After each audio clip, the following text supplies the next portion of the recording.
Nabi, sebelum Nabi dan lepas Nabi tak pernah tercipta seperti Nabi sallallahu alaihi wasallam. Saya tengoklah satu orang yang kita kenal, Tok Guru Haji Hadi.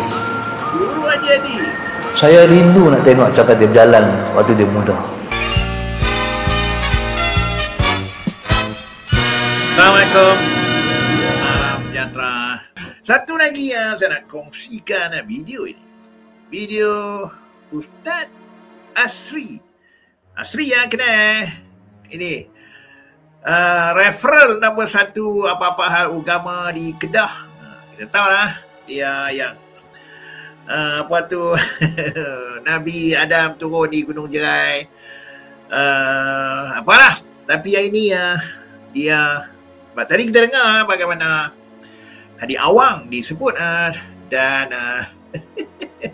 dia kita dengar bagaimana taksubnya orang PAS kepada Hadi Awang sehingga kan menyamakan cara berjalan Hadi Awang sama dengan Nabi. Aku tak tahu lah dekat mana mereka pernah tengok Nabi berjalan. Ada video kan, wallahualam. Tapi dulu jumpa Nabi, dia kata tak tahu. Kita pun tak nak siapa ataupun rupa Nabi macam mana. Tapi Hadi Awang, saya tak tahu lah benar-benar jadi rupa begitu teruk. Ajaran apa ni?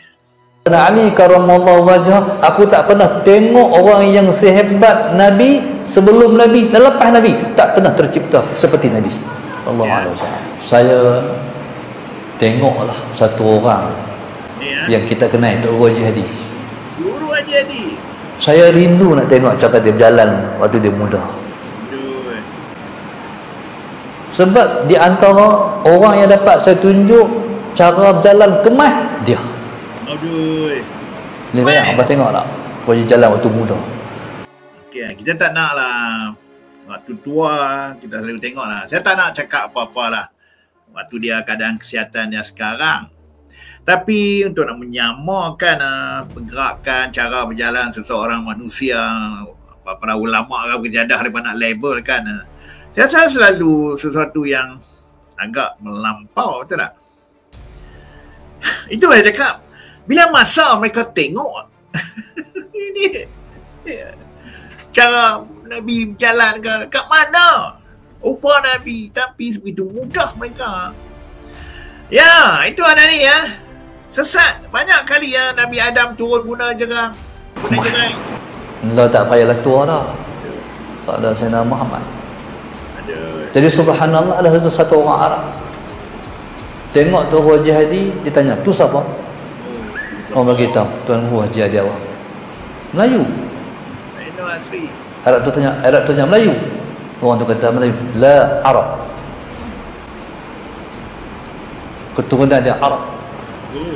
Allahumma salli ala Sayyidina Muhammad. Orang nampah pun ada orang bodoh, bukan cerdik belakang tak nampah ni. Menipu tak? Cik, cakap tak tengok orang. Takkan Tok Lebay nak menipu. Ya. Lepas ramai makanya orang bodoh.